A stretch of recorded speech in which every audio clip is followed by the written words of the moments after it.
Sakemm il-liġi dwar l-impjiegi ta' persuni b'diżabilità kienet qed tinżamm biss fuq il-karta, għal min iħaddem kien kollox wartu żgħar. Iżdissa li l-Gvern huwa impenjat li jara li l-liġi tassew tkun implementata bdew iqumu id-diffikultajiet. Fil-fatt il-miżuri li qed jittieħdu biex ikun assigurat li l-kumpaniji jħaddmu l-kwota persuni b'diżabilità skont il-liġi spiċċat fil-qorti. Bil-Gvern għandu sal-jum ta' tnejn biex iwieġeb għal protest ġudizzjarju mressaq mill-għaqda ta' min iħaddem.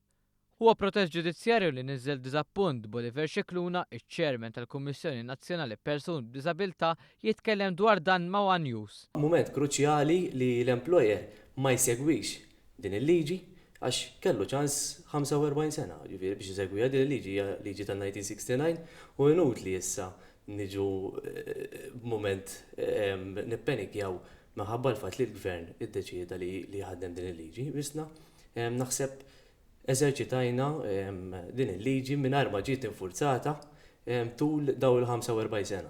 Nerġa' ngħid, il-persuni b'diżabilità u l-familjari tagħhom mhux swietok iridu, azzjoni.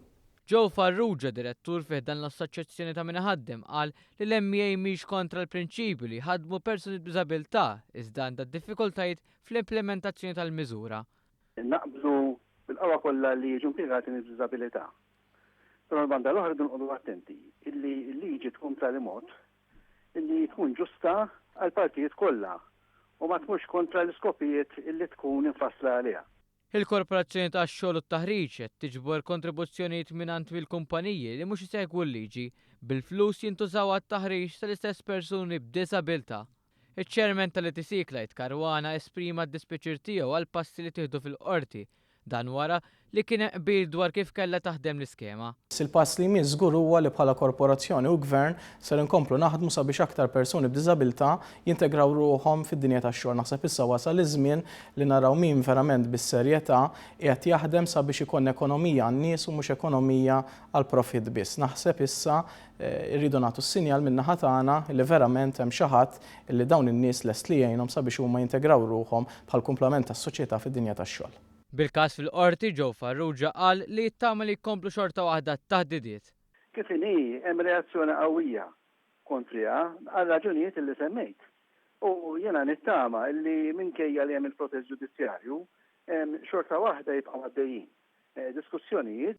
Jidher li l-Gvern huwa lest li jiddiskuti jixed dan kliem il-Prim Ministru f'San Pawl il-Baħar il-ħadd filgħodu għalkemm hawn derbiċċar ukoll li mhux lest li jċaqlaq mill-prinċipju tal-inklużjoni. Ma nistawx niġu b'integrazzjoni à la carte f'pajjiżna. Integrazzjoni tfisser integrazzjoni u fil-waqt illi lesti li niddiskutu kif teknikament din is-sitwazzjoni tiġi risolta, kif naraw li jekk hemm problemi tekniċi insolvuhom b'mod tekniku, politikament jien nagħmel il-commitment tagħna bħala gvern li aħna riżoluti li l-persuni b'diżabilità nagħtuhom id-dinjità tal-post tax-xogħol kif jisħoq ilhom.